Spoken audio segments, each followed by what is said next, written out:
I honestly cannot believe I'm doing this. Today I will address watching the hostages return, and I will say to myself, chutzpah, like, who do I think I am?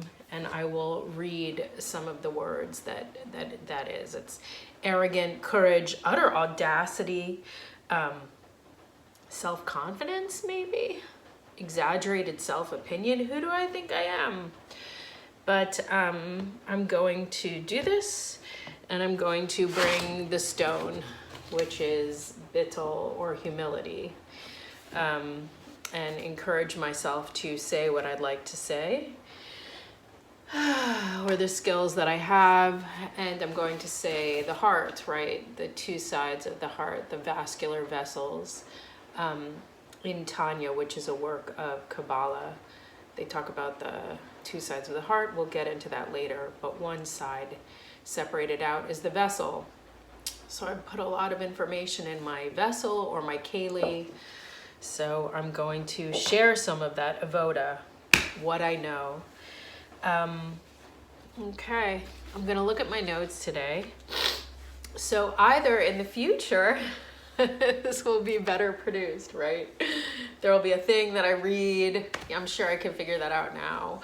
Or there will be somebody who will say, Ilanit, this is how you pronounce things. People who watch TV, listen to things, listen to auditory, know how to pronounce things. You just read stuff. So a lot of my pronunciations may be off, but we'll worry about that later, at a later date. Maybe this will just stay kind of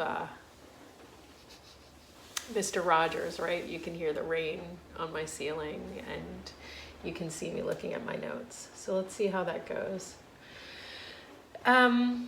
Okay, I'll start with a note that I wrote and see if we can learn some stuff from that. So it's very hard to read what the child hostages experienced, right? Being forced to watch videos of the murders without emotion.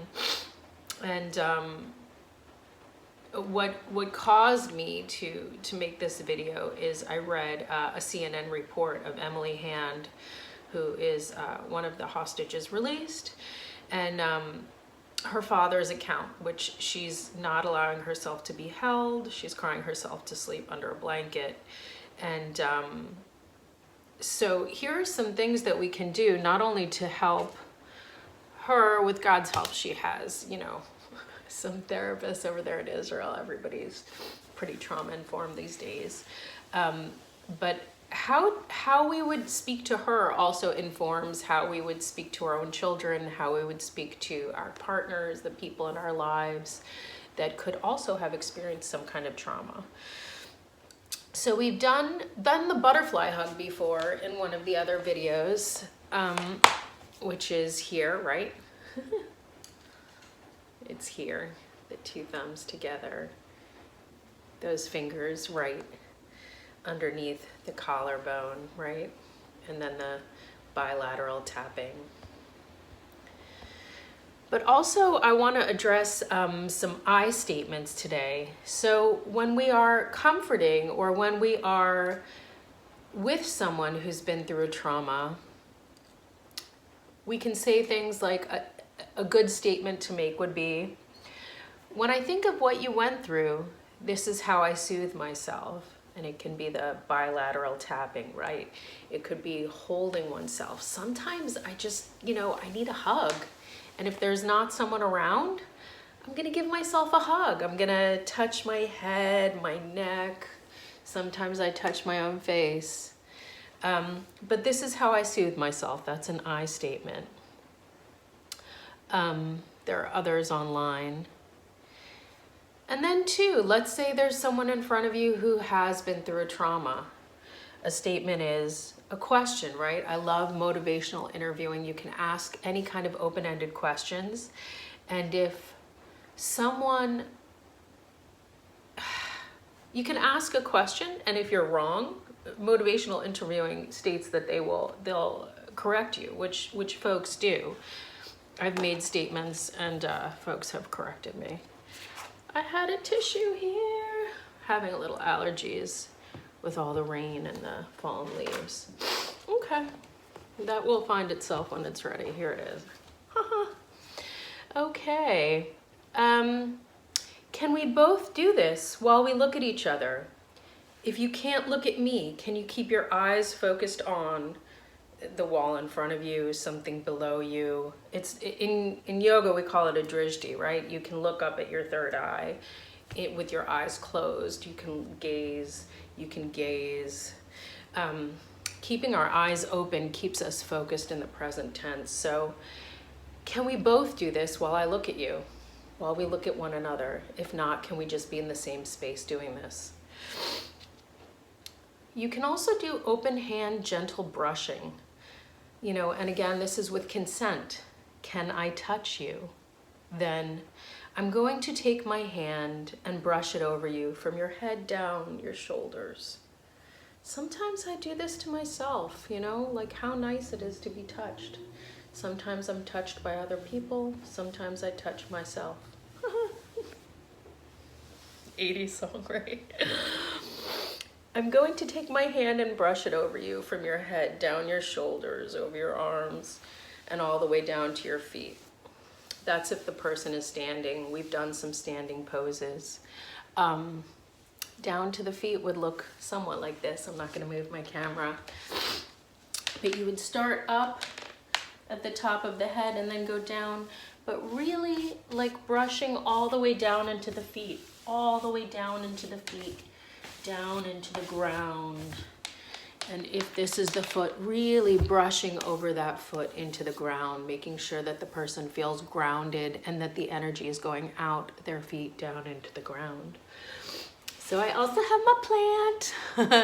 These are just quick sketches that I made with Sharpie this morning so that they're big enough for you to see. So the energy comes down from the infinite, from quantum, from whatever you believe in. This says with God's help, but again, it's symptom, contraction, all this energy is out there. It has to be contracted down into our physical world. So if this plant is the person grounding all that stuff down into the ground. So can I brush over you, right? And then I wrote, let's breathe together. You can cry, you can shake. Shaking looks like this. It's okay to shake or to cry, right?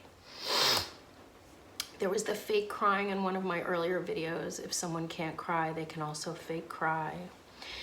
You can feel that you want to push me away. Every time you feel like you want to push me away or say something, let's imagine all of the horrible things that you felt and experienced being gently brushed off you and pushed away and falling into the ground. You can name them if you want. And any kind of naming would be a headline, right? The more we talk about the actual experience, it's a trauma, right? You're re-going through all of the things. So a headline would be, right now, rain on ceiling. The headline for my video of being with you is rain on ceiling. I can hear the rain, it's soothing for me, and I am with you. In the present tense. That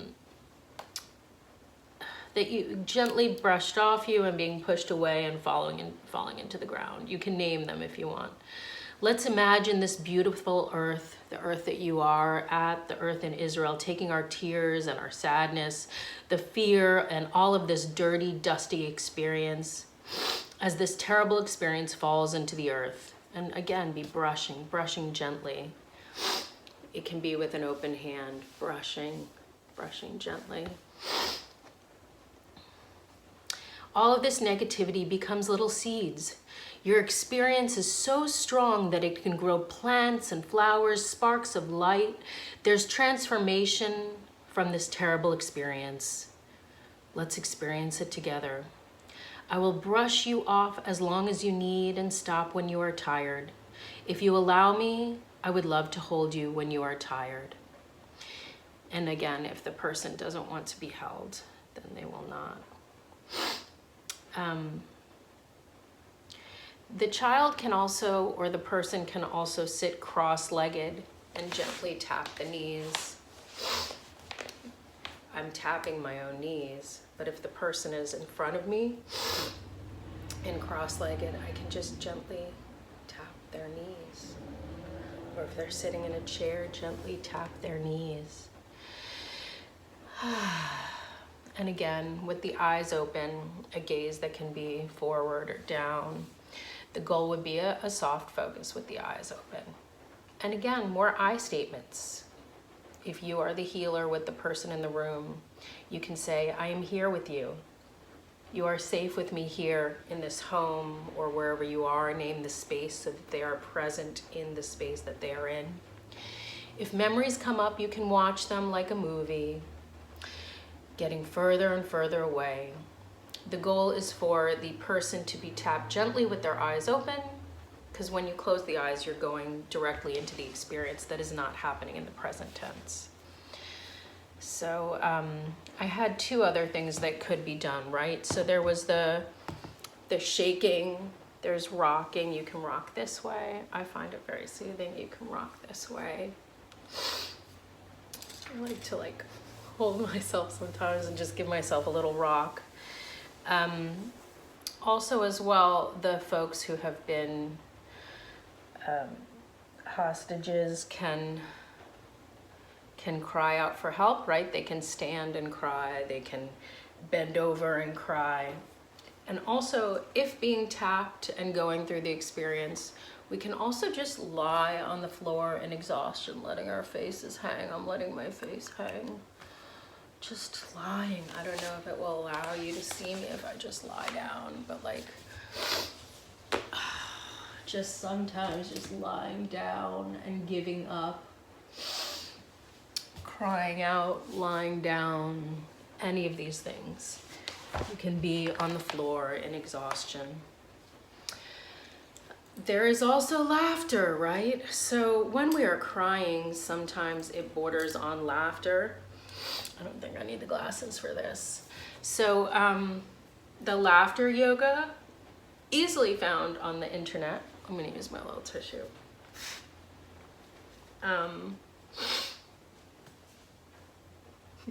You just start laughing. I laugh a lot. I consider that a sign that I'm pretty healed. I find joy in sharing this with you, even though it is painful to me, and I can feel a little shake as I say that. This is painful. It's painful. I've had a lot of chest pain when I actually allow myself to take in what I am seeing. Right now I'm educating, so I am in less pain. The laughter yoga is exactly that. You do it with somebody else, you just start laughing, and you will find that the laughter grows. There are some good old ones on YouTube. So again, back to the yelling from my first video. It sounds like these children, this child in particular, Emily Hand, but the other children were silenced. The CNN article on Emily talks in particular about her being able only to whisper. And yelling into a pillow, yelling out loud when she can, if she can't make sound, balling her fist, punching into the air. Anyone around her should encourage. We want to hear your voice. We want your strength. We are so glad you are here. I love that voice. You can be louder, and lots of excitement, like, can you be louder? You know, these are children, right? How can we share our excitement and out of the box with them? So we got to do all that. Yeah, and being a little silly. That's why I say that healing is fun and funny. It is all. Life is bizarre. If we pretend that it is not, we are fooling ourselves. So be a little silly, get a little silly with yourself, laugh together, scream at one another, you know, like, I want to hear you, I love you. How often do we say that? And these are all things that I hope can be used with anyone who is in pain. And I wish you a beautiful day.